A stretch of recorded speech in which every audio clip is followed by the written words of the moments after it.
Good morning.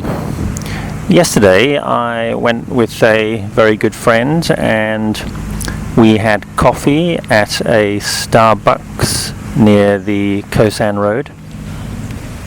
But today, at this moment, I am sitting in my favorite park underneath a very large and old tree. As I sit on the wall here, I can see the leaves fluttering in the breeze and see the tangled intertwining of the branches and trunk of the tree. Sometimes trees in Thailand seem to develop and grow in a way which suggests that they may have some real consciousness. If I look at these branches here, they almost seem to have moved in different directions as they have grown over, no doubt, many years, influenced by their mood or their motivations at the time. Of course, this is nonsense. We all know that trees do not have consciousness, but it's fun to imagine for a moment. But anyway, the topic I wanted to talk about today is how we choose whether to go to the social world or the natural world when we want to relax or take some time off. Yesterday I went to the social world, and what's attractive about the social world? What draws us to it? Sitting outside Starbucks, looking at the tourists walking by, at the street traffic, all the different clothes which people wear, the styles of dress and different ways in which people decorate their bodies. This is what we like about the social world. We like looking at people, we like being around people. Actually, I'm not sure if we can say we like it, but we can say it is exciting and interesting. Presumably because it gives rise to emotions in us. Maybe we are fascinated by the differences between ourselves and other people. Maybe we want to see how people behave differently in different situations. The tourist areas in Bangkok are an example of the world in miniature. We see people from all over the world in these areas, so we can observe firsthand behavior, languages, dress styles from all over the world. So it is interesting, but we also have the negative aspects of this experience. Tourist areas are often, well, I will say almost always very noisy. The local people who work in these areas have become jaded, G-A-D-E-D, with tourists, so they often are rude or have a negative attitude, or worse, they try to cheat and trick tourists and anybody else who they think is gullible. When you buy stuff, prices are more expensive than other places. You can see there are many disadvantages, but this does not deter most people from going to these places rather than some quiet outdoor situation, because people enjoy or want the excitement of being around other people. But sitting here in the park today, I feel a greater joy being close to nature, quiet, peacefulness. My senses are more alive and I feel more freedom. Being away from people does give you greater freedom to be as you wish.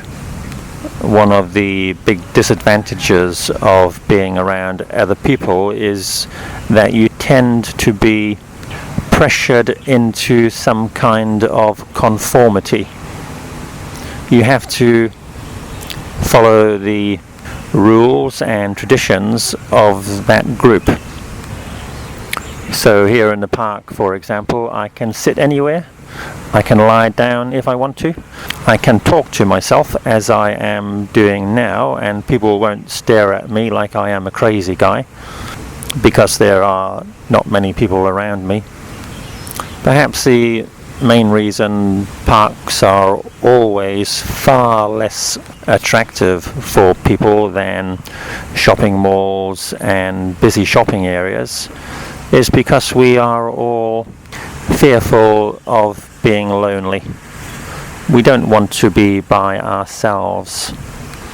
However, I think this is the wrong way of looking at being alone. I think being alone is often a great luxury. Really, the world is far too crowded. We have, around 7 billion people in the world now? So it is quite difficult to find this kind of space between yourself and others. So for me, this really is a luxury to find spaces, especially in a big city like Bangkok, where I don't feel there are other people breathing down my neck all the time. Breathing down my neck all the time. Of course, when I come to the park, it's not as though I have nothing to do. My mind is still very active. I cannot really stop that. So now I am making this recording, and after this I will do some yoga exercise, then maybe listen to some Thai. All of these activities are ideally suited to sitting here in the park.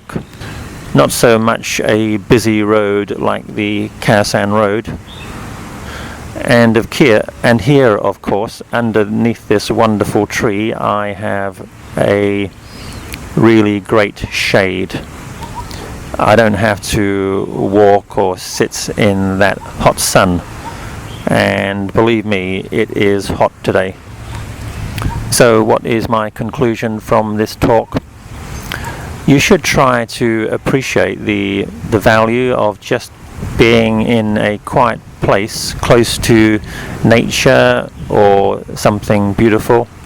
Not feel all the time you need to rush off to the shopping mall or the busy tourist area to get your excitement and satisfaction. There are great, although more subtle, satisfactions and excitements in this natural world, and it has other advantages.